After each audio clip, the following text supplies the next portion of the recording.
Bum bum bum bum bum bum bum bum bum bum bum bum. The Peter Dislike Show. Bum bum bum bum bum bum bum. All right, got a lot on my mind today to pray for. So why don't we sing along, gesture at your screen, and hit the dislike button. Your dislikes bring me a lot of good luck.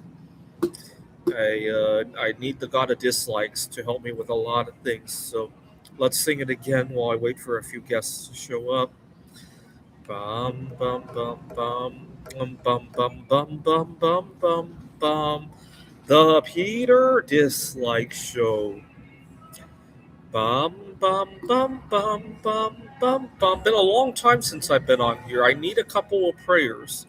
Number one, it's December. I'm an adjunct professor, and I definitely need some good prayers to get some good contracts. There's been a lot of budgetary cuts. I had a very rough start of this semester. Let's pray next semester won't be so bad. And then at my other job at the tutoring center, I learned the hard way that as much as I love the tutoring and love the students and the content, subtle things can come that I'm not prepared for that could potentially derail the situation. Fortunately, I'm working with some cool heads over there. I got a boss that knows how to resolve conflict. But then again, in times past, I've worked at places where ownership changed and things quickly dissolved, right? And I know, judging from knowing the people there, I know my boss has other career ambitions, so time is running out. But at the same time, I got an idea. Even if the ownership changes, I'm going to make the next couple of years at the tutoring center a time where I build good rapport with all the students and colleagues there. So the ownership changes, the new owners don't have good heads. I got a good support team. That's been my goal as of late, to make sure I have that A team behind me, as I like to call it. Give you an idea what I mean by the A team. I was working at another tutoring center just before COVID had broken out and the ownership changed. The new owner, in her wisdom, because they were right next to a Chinese restaurant, decided they needed to burn candles and plug in air fresheners, and I reacted badly to it. It gave me skin hives. I was working with the students, and I went up to my boss. I said, "Could you please blow out these candles? I'm having hives. When I get off work today, I'll look for candles that I can use." Right? Uh, and my boss blew me off. He says, "Go back to your desk. We'll talk about this later. Could you please blow out the candles?" And my boss blew me off. Continued to talk to whoever she was talking to. I had to reach over to blow it out. Needless to say, I'm already stressed out, and it probably showed when I went back to the desk with the students. After the students had left, I was about to check out when my boss said, "Can you stay here? I got to talk to you." And then after all the students had left, my boss completely changed her tone and said, "Do you realize I lost our new client today, because you caused all that drama, blaming me for the drama of blowing out the candles?" I said, "You know what? Why don't I go out to look for candles that I can bring into it? It's getting late. Why don't I leave now so I have time to go shop for candles? We'll talk about this tomorrow." Next day, I go into the office with candles to bring to at my own expense, I should add, to give to my boss so she could use it. And my boss sits down with me before the students come and tells me that, "I don't want to employ you, right? But I have to, because you bring up your disability," something to that effect. Long story short, by this point, I had gotten an offer for another job, and I left in such a hurry that I felt guilty about it. I actually, to give you an idea how guilty I felt about leaving that job in such a hurry, I later on found some of the students and their parents through social media to personally apologize to them. And some of these students and parents were so offended by what my boss had done, they actually left that tutoring center.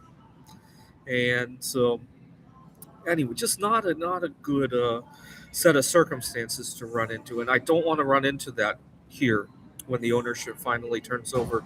And I want to build that good rapport so that I have the crew behind me.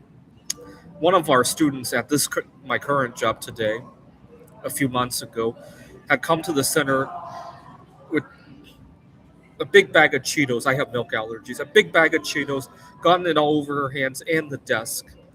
And what could have turned like last the job 7 years ago, instead, now the student doesn't even like to bring food into the center anymore, and so that's good.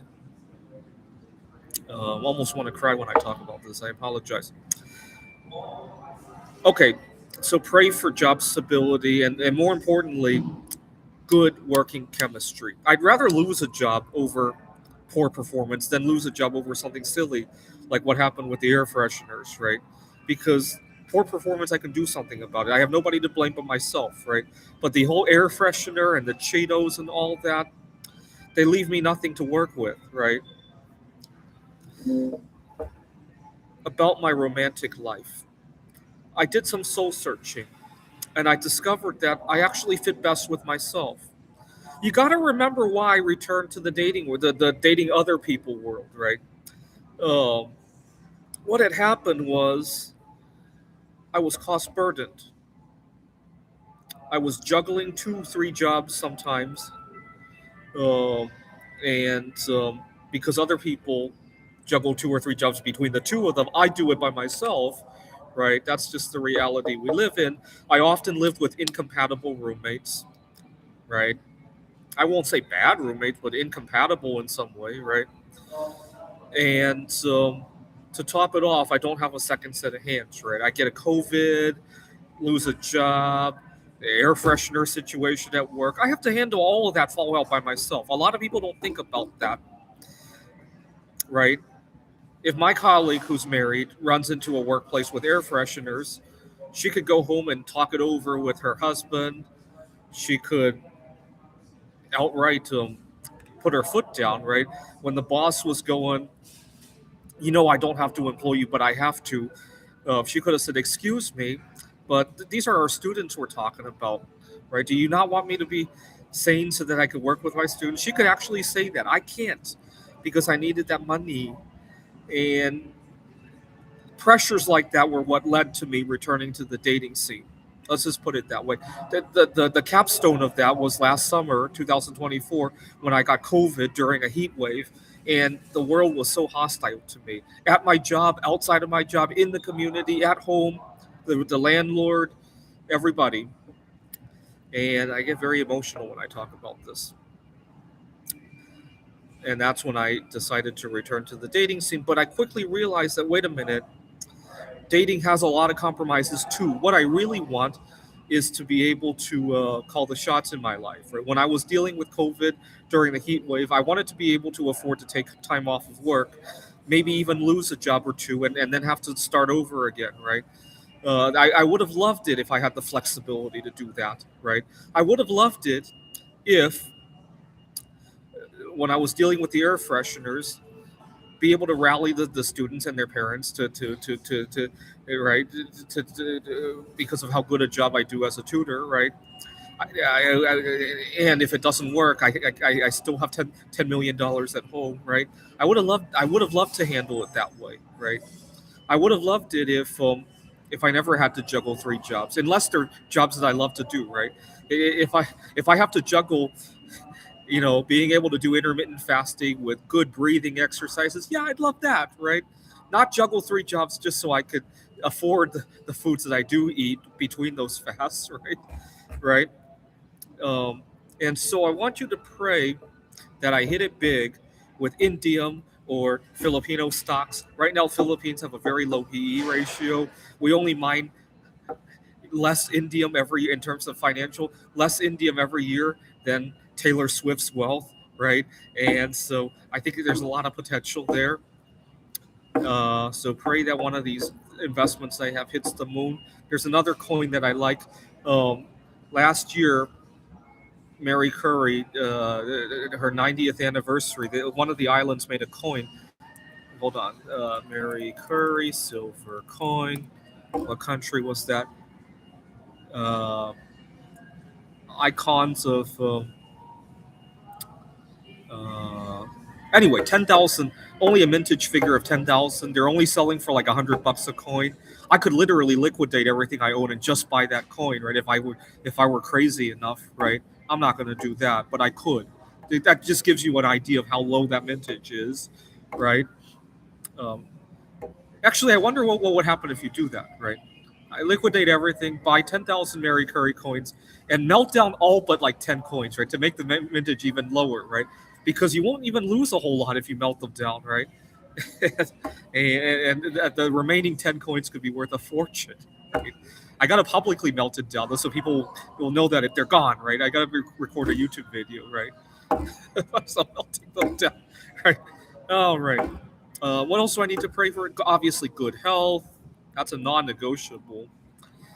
And but I want to wake up on Christmas morning with $10 million. I really do. I'm not sure how it's going to play because I really love my relationship with myself. If I woke up on Christmas morning with $10 million, I probably wouldn't want to date anymore. Believe it or not. All right, please pray for me by singing along with me, gesturing at your screen, and hitting the dislike button on this video. This is the Peter Dislike Show.